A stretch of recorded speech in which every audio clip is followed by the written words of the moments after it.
Salut à tous et bienvenue dans cette nouvelle vidéo Tyrannosaure. Et effectivement, c'est la fin de la période estivale. De ce fait, c'est aussi la fin des vacances, même si on a sorti quand même plusieurs vidéos pendant l'été, tout simplement parce que ça nous faisait plaisir.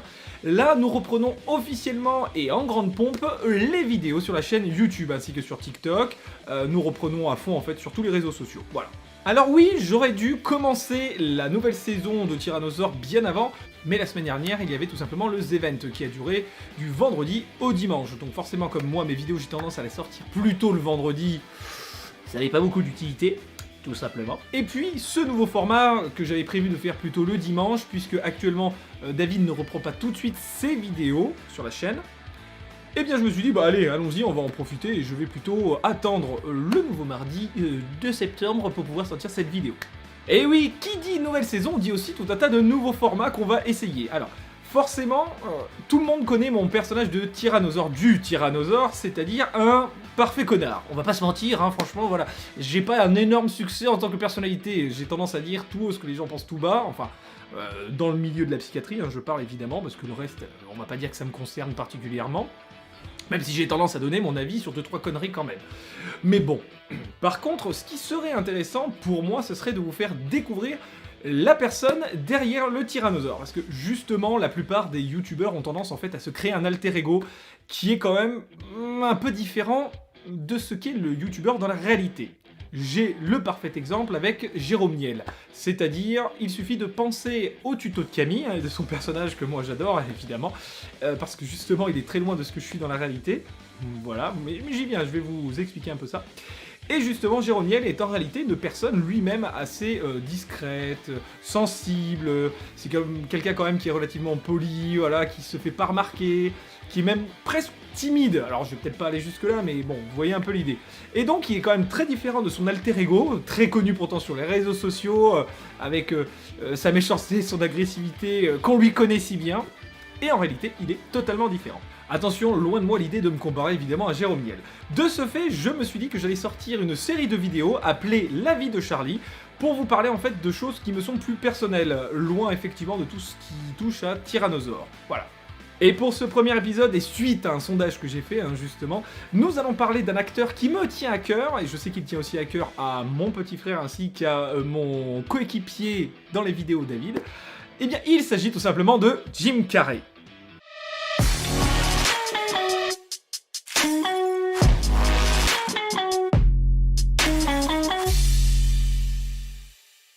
Alors, effectivement, comme j'ai grandi dans les années 90 et qu'aujourd'hui j'ai forcément 30 ans, j'ai bien évidemment grandi avec Jim Carrey. Et majoritairement, le film qui m'a fait découvrir cet acteur incroyable à mes yeux, parce que vous avez le droit de ne pas l'aimer, mais moi j'en suis fan de chez fan, il s'agit bien évidemment de Ace Ventura, détective animalier. Oui, Satan ? Oh ! Veuillez me pardonner, je vous ai pris pour un autre. Eh bien moi, ce qui m'a plu dans toutes les vidéos de Jim Carrey, c'est tout d'abord, évidemment, ses grimaces et les répliques cultes. Mais je pense aussi que la voix d'Emmanuel Curtil a beaucoup aidé à apprécier cet acteur, en tout cas en version française. Parce qu'effectivement, à l'époque, tout ce qui était VOSTF, c'était pas, voilà, c'était pas très accessible forcément, surtout moi qui vivais au fin fond de la campagne, voilà, on va pas se mentir.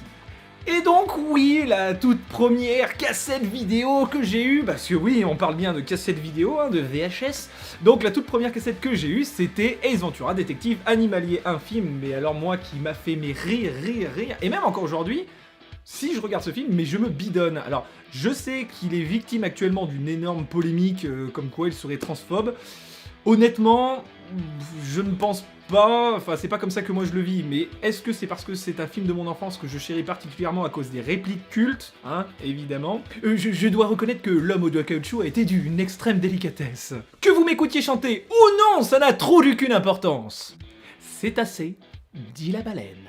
Enfin, vous l'aurez compris, la plupart des répliques de ce film sont selon moi cultes et extrêmement drôles. Mais après l'avoir découvert dans Ace Ventura détective animalier, j'ai eu la chance de le découvrir aussi dans The Mask. Alors, c'est un film qui, à l'époque, m'a énormément fait rire, et surtout la série animée qui en est découlée, tout comme Ace Ventura d'ailleurs.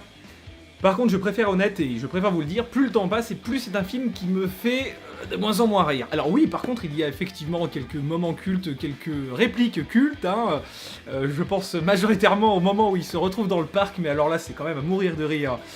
Un bazooka, j'ai un permis pour ça. Voilà, que des trucs comme ça. Le mieux, c'est quand il sort aussi la photo de la femme du commissaire. Enfin, je crois qu'il est commissaire.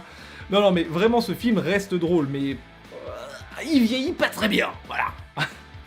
Et rétrospectivement, des films comme Menteur, ou même encore Ace Ventura 2, c'est-à-dire en Afrique, m'ont fait beaucoup plus rire. Voilà.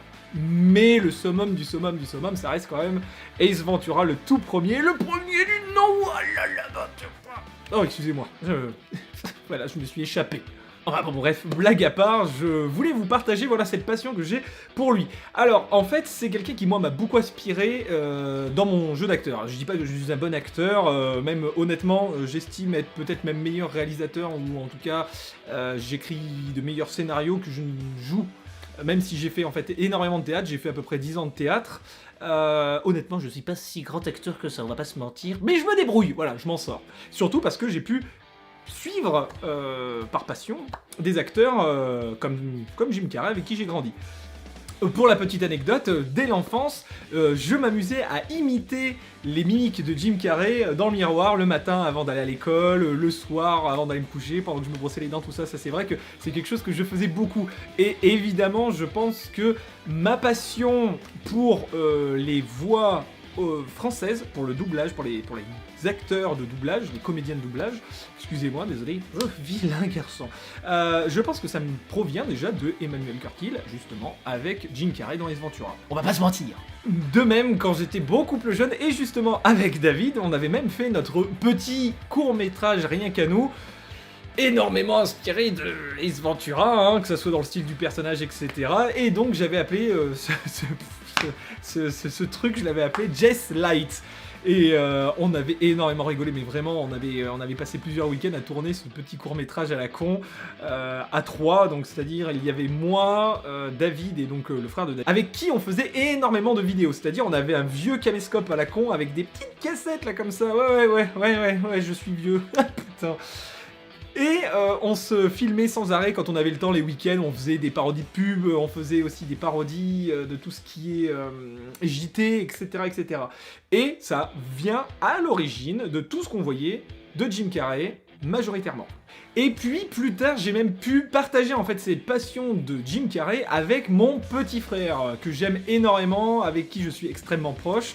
Et c'est vrai que même encore aujourd'hui, à nos âges, à chaque fois qu'on fait des soins ensemble ou qu'on se voit, on sort tout le temps des répliques de Jim Carrey, sorties de la plupart de ses films. Et d'ailleurs, il faut aussi savoir que mon meilleur ami, Loïc, a lui aussi une certaine passion pour certains des films justement de Jim Carrey, dont un de nos préférés à lui et moi, parce qu'on l'a regardé énormément ensemble, hein, il faut le savoir, c'est effectivement Yes Man, Red Bull. Ah, vraiment très très bon film sur lequel je me suis énormément pissé dessus. Littéralement, vous ne le saurez pas, en tout cas pas tout de suite, non. Et donc il est vrai que même encore aujourd'hui, les punchlines qu'on pouvait entendre dans les années 80-90 dans beaucoup de films humoristiques, ou en tout cas dans les traductions, parce que franchement les traductions pour la VF n'étaient pas si mauvaises que ça, même si voilà, bon, il y avait beaucoup de merde aussi, mais des films comme ça, des films humoristiques, les mecs quand même bossaient bien, pour bien traduire. Et bien ces répliques, qui étaient extrêmement cultes et même qui se sortent encore aujourd'hui, qu'importe l'âge, hein, effectivement, moi, c'est quelque chose sur lequel j'adore travailler. Alors, je vais pas parler de d'autres créateurs, de d'autres auteurs et de d'autres réalisateurs, dont un que j'ai en tête, parce que c'est pas dans cette vidéo que je vais en parler, mais voilà, on va bien rester fixé là-dessus. Voilà, mais en tout cas, moi-même, quand j'écris, je pense quand même beaucoup au film avec Jim Carrey, que ce soit l'humour, que ce soit le punch, les grimaces, la gestuelle, moi, c'est toujours quelque chose qui m'a plu à l'époque et qui me plaît encore aujourd'hui. Et on le voit, je pense, beaucoup de comédiens, qu'importe l'origine, s'inspire énormément d'un acteur qui a eu ses instants de gloire justement fin 90, début 2000, hein, il faut le dire, hein, vraiment il a été le top du top, et même si oui, aujourd'hui c'est un acteur qui n'est plus aussi bankable, etc., ça reste quand même un acteur qui joue extrêmement bien. D'ailleurs, je l'ai même beaucoup apprécié dans Le Nombre 23, qui est un très bon film. Et là, encore une fois, Emmanuel Curtil le retranscrit extrêmement bien en version française. Donc, de toute façon, c'est un acteur de doublage de talent. Si Emmanuel Curtil, tu me vois, je t'aime. Donc c'est un acteur qui a quand même une filmographie assez massive, avec quand même quelques rôles variés, parce que malheureusement c'est vrai que pendant un temps il s'est pas mal enfermé dans cette image d'acteur limite cartoonesque, hein, avec tous ces mouvements de visage, ces grandes expressions, cette folie qui émanait de lui et qui faisait son succès. Et lorsqu'il a essayé de sortir de ce rôle pour expérimenter d'autres rôles qui étaient tout aussi intéressants, dans des films qui sont très intéressants, alors peut-être pas tous, mais la grande majorité, malheureusement le public n'a pas suivi, parce que de toute façon je pense que le public est un peu comme ça, il apprécie quelque chose chez un acteur, il a envie que l'acteur continue de le faire. Le problème c'est qu'au bout d'un moment, si l'acteur continue de faire encore et encore la même chose, le public se lasse. Et c'est un peu ce qui s'est passé, et en même temps, dans ces expérimentations, ça n'a pas fonctionné. Pourtant, quand il est revenu avec sa série Kidding, qui était géniale, malheureusement qui n'a duré que 2 saisons, moi j'avais adoré, je retrouvais effectivement toute la grandeur de Jim Carrey dans un personnage pourtant touchant, triste, un clown triste, voilà, qui faisait d'ailleurs beaucoup penser à Robin Williams, qui s'est suicidé. Et à travers lequel, effectivement, on pouvait un peu retrouver ce côté, ouais, clown triste chez Jim Carrey. Donc, de ce fait, si vous regardez quelques-unes de mes vidéos, je pense que... alors, c'est vous qui me le direz, évidemment, mais je pense qu'on reconnaît quand même ce côté Jim Carrey, effectivement. Que ce soit dans les répliques, que ce soit dans la gestuelle, encore une fois, dans les vannes, dans ce côté un peu punchline, on se moque de l'autre, on taquine un peu. Moi, j'ai toujours beaucoup aimé ça, et puis ça se voit d'ailleurs dans ma vie personnelle, avec mes amis, on est des gens qui se taquinent énormément, franchement. C'est un peu trop même, on va pas se mentir. Donc évidemment, on ne peut pas non plus parler de notre cher Jim Carrey sans Fou d'Irène. Hein. Je crois que le titre original c'était oh, je sais plus en fait, je me rappelle plus du titre original. Mais bon bref, c'était Fou d'Irène. Là où il jouait quand même un rôle de connard, moi j'avais adoré ça, c'est-à-dire il était odieux, non mais son personnage, quand il pétait un câble, c'est-à-dire c'était le truc super accessible, vraiment le mec en burn-out qui explose, bon alors oui ça jouait un peu sur le côté double personnalité, bon ça c'était à chier effectivement, surtout rétrospectivement maintenant que j'ai fait beaucoup de psychiatrie, mais voilà j'adorais le mec quand il pète son câble en plein burn-out et qui devient infect avec tout le monde, mais les répliques sont mémorables, évidemment. Pourtant, ironiquement, le film qu'il a fait le plus connaître, et même le film qui reste aujourd'hui un de ses chefs-d'œuvre, ça reste Le Truman Show. Vraiment un film, pourtant, mais qui est putain de déprimant. Même s'il y a plein de moments drôles, hein, c'est pas la question, mais c'est un film qui est puissant, qui est lourd, qui a ce côté sombre et pourtant en pleine lumière visuellement. Vraiment un film extraordinaire. Et après, bien évidemment, on retrouve Dumb and Dumber qui est sorti exactement la même année que The Mask ou encore Ace Ventura. Alors Dumb and Dumber, c'était très drôle, ça reste même encore aujourd'hui sympa. Le problème, c'est que ça joue sur encore beaucoup trop de clichés des années 80-90, surtout sur les femmes. Qui, moi, parfois me pompe un peu l'air, hein. Franchement, ça peut être un peu lourd. En revanche, le jeu d'acteur est extrêmement bien, le duo fonctionne, ça on peut pas dire le contraire. Et puis il reste toujours plein de répliques qui restent cultes dans ce film, ça on va pas se mentir.